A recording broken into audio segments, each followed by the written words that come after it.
me and you bet I felt it. I tried to be chill, but you're so hot that I melted. I fell right through the cracks. Now I'm trying to get back. Before the cool done run out, I'll be giving it my best.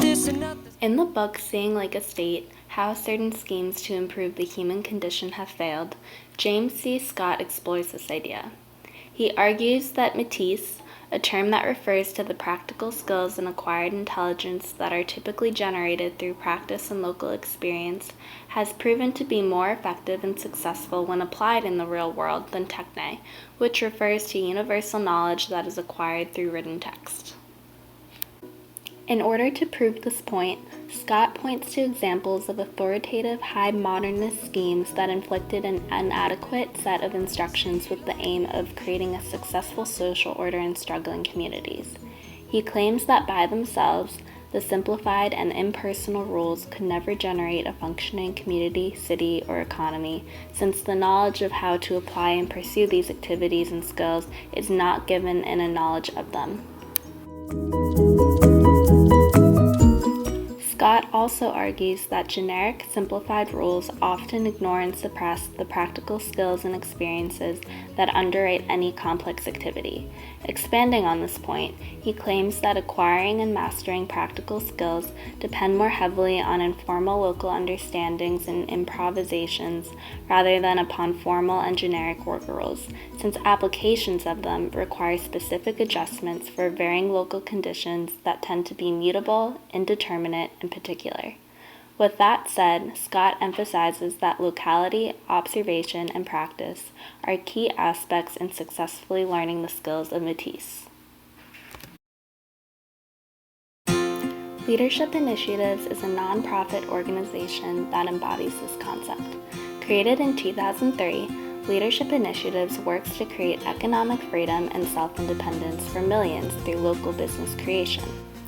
Rather than just providing funds or generic instruction, Leadership Initiatives works closely with communities to provide personalized entrepreneurial, leadership, and management training that is tailored to teach business owners how to tackle specific obstacles that exist in their respective communities.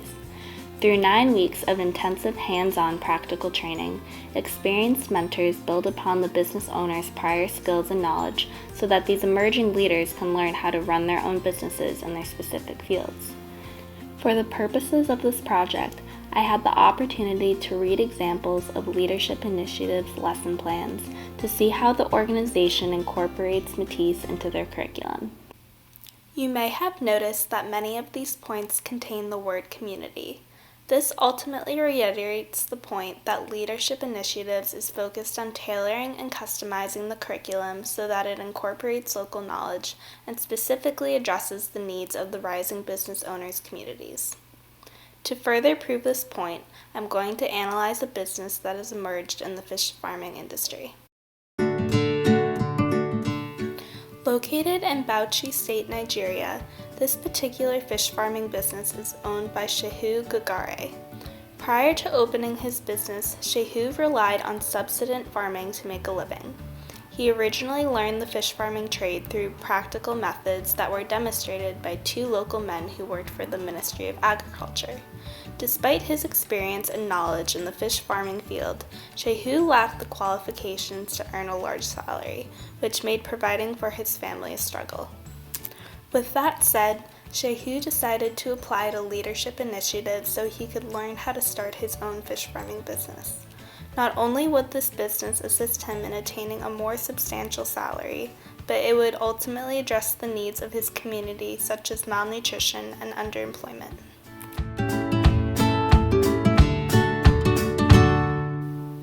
I had the chance to interview Shehu over Skype to learn more about his experience with Leadership Initiatives. Unfortunately, due to technical difficulties, our conversation didn't properly record. However, I will summarize the main points that were discussed in our interview. Shehu said that he learned the trade through 2 local men who worked for the Ministry of Agriculture. While he didn't go into detail on what he specifically learned, he recalls that he was taught to use hooks and dry net through hands-on practical training rather than given a written guide or manual. When I asked Shehu how he mastered the skill, he said that he became better through practice. Shehu mentally stores the knowledge that he attained through his experience practicing the trade and passes it along to his employees through hands-on training. This ultimately connects to Scott's point that the Mētis necessary to the successful practice of farming is best learned by daily practice and experience and a developed feel or knack for strategy. That leadership initiatives was able to implement his prior knowledge and apply it to the curriculum so that he was able to specifically address the problems of his community. For example, leadership initiatives advanced Shehu's prior knowledge of fish feed and taught him how to create his own, which led Shehu to produce a feed that was more nutritious for the fish and less expensive. Leadership initiatives also taught Shehu the importance of incorporating the community into his business. Through thoroughly understanding the community's concerns and needs, Shehu was able to adapt his business to address the problems of malnutrition and underemployment, which in the end gained local support for his business. Shehu's experience with leadership initiatives ultimately exemplifies how the organization draws upon general knowledge and principles of business management and tailors it to the circumstances of local communities and the prior knowledge of rising business owners. If Shehu picked up a general guide that provided instructions on how to run a fish farming business, he most likely wouldn't have learned how to create his own fish feed through personalized instruction or how to incorporate local problems into his business plans, both of which have been key to his business's success.